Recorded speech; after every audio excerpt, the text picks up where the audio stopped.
What's going on, guys? Chris here with 4K Motoring, and today I want to talk to you a little bit about motorcycle safety.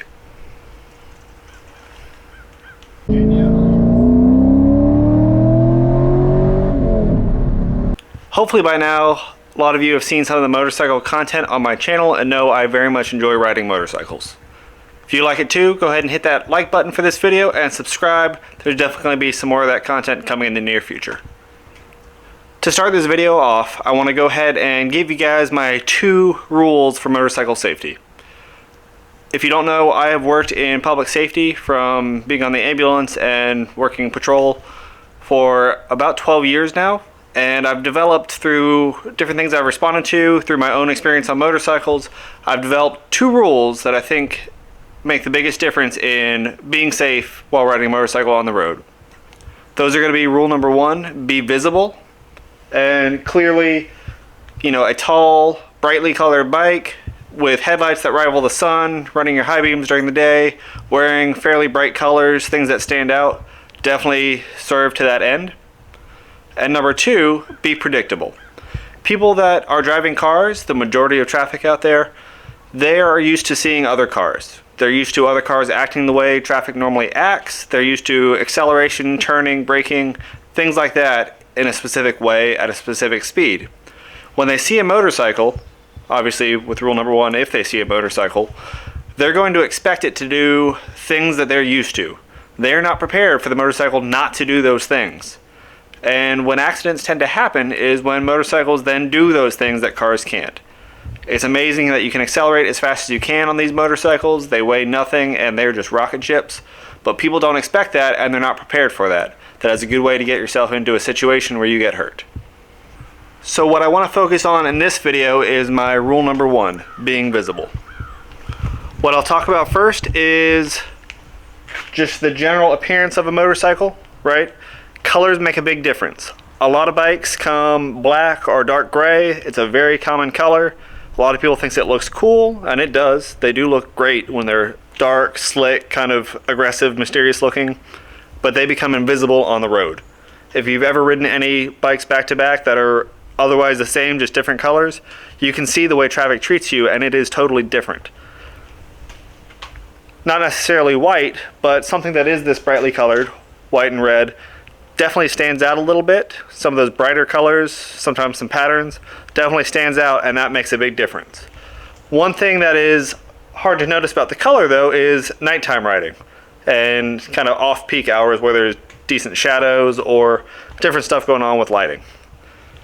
Those scenarios, the bike itself needs either reflectors or lights, and they both can be pretty useful.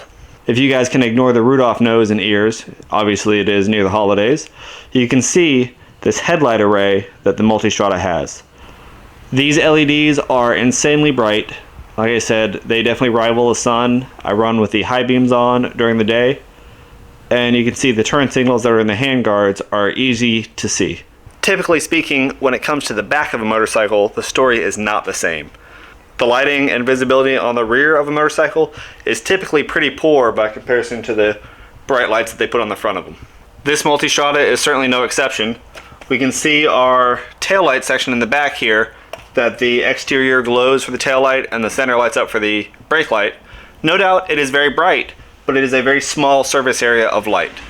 I've gone ahead and I've added these reflectors to the back of the saddlebags on both sides, and that has made a big difference. And as we know, license plates themselves are also reflective in most states, so that is a benefit to the rear of the bike. But otherwise, we have pretty small surface area of lights available to us from the rear of the bike for people to notice that we're stopping to avoid being run over. One thing that I've done to the bike is add under the license plate, where there used to be just a reflector, is a flashing red light. Now these are available from a lot of emergency light companies. This one's from, I believe this one is Phoenix Lights. I'll go ahead and leave a link in the description to the ones I used. But these things make a huge difference in terms of how you're visible or how you're seen from the rear of the bike. So in normal operation, this is what you see in the rear of the bike. When we hit the brakes, this is what we see from the back of the bike. If you can tell, this is definitely a whole lot brighter and a whole lot more attention grabbing than just that brake light up top. And I would say Ducati probably has one of the better light arrangements and light quality as some of the Japanese bikes that you might find or lower budget bikes. While I have found that single light to be pretty useful on the back of the bike, I've also noted the reflectors that used to be on the side of the bike back here have broken off over time. They use little plastic pins to push through little holes here they use little plastic pins to hold them in place here on the back of the bike, and just through vibration on the back, just riding around over now about 35,000 miles, they've all broken off. So my plan is, since that single light down on the bottom is very visible from just the straight rear of the bike, but it doesn't provide a lot of lateral light, I've ordered a couple more that should be here today that we're going to install on the sides of the bike, probably in a less bothersome flash pattern, but still something that gets your attention and provides light to the side of the rear of the bike as well. That way, no matter what angle a vehicle is coming from the rear and approaching my bike, they're able to see me, and we'll see what kind of difference that makes.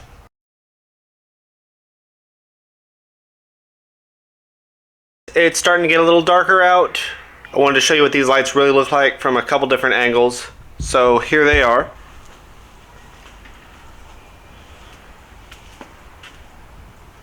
So you can kind of get an idea, if you were a passing car or from other cars that are passing you, what this bike might look like. So I'll go ahead and do that again with the actual brake lights activated so you can see.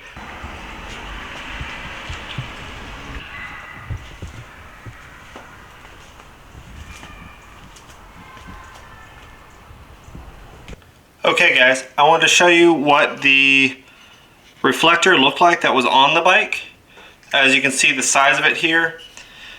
The back pins that are on there, if you guys can take a look, those are what snap off. And so far all three of mine have broken off this bike, and that's why I have the other light that's on there now. So since I've lost both side reflectors, I'm going to add some lights. These are the lights I found from Ultra Bright Lights. Very similar to the Phoenix lights that are on the bike now. This one has zero curve to it. It is flat, so it's not going to be blinding people up and down, which is what I wanted. And we can see side by side, the lengths are perfect. They're going to be exactly the same size from end to end, and it's going to fit that spot great. Okay, the first thing I'm going to do is go ahead and take this top case off. There we go, just like that. I'll set that aside. Well, I went ahead and took off both side bags as well, just to get a little bit more light, just so we can start to see the actual wiring under here. There, so we can see this is the wiring to that light, and it's tucked in through a little hole under there and run to our brake light up underneath this bottom fairing piece. Since we already have those lines there, I'm hoping we're just going to be able to tie into these that exist out here already and go ahead and splice those in. That way we don't have to go and take all this stuff apart again. But I'll go ahead and check it out and let you guys know, see if that's an option. Hopefully it will be. Either way, for this taillight, under this rear seat, you can find the wiring harness that comes back, and it is actually pretty easy to go ahead and just tap into the brake light wire itself, not the tail light or any of the turn signals, but just the power for the brake light. Run that out. These are LED, they don't draw much power, so it works pretty well.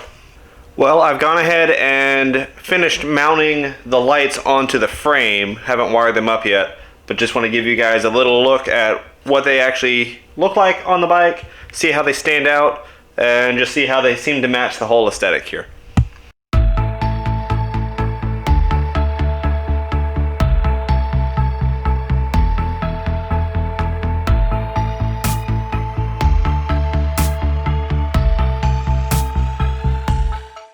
I know this is not going to be a detailed how-to video on mounting these particular lights. If you guys are curious on how that happened, feel free to shoot me a message or leave a comment, and I'll do my best to explain it to you or shoot another video to show you guys.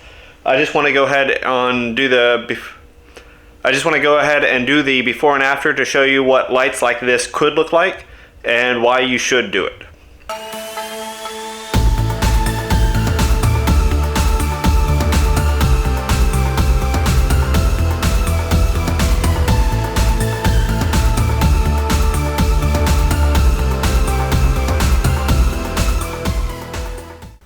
Well, I hope you guys have found this information useful. I hope you got some ideas from this maybe.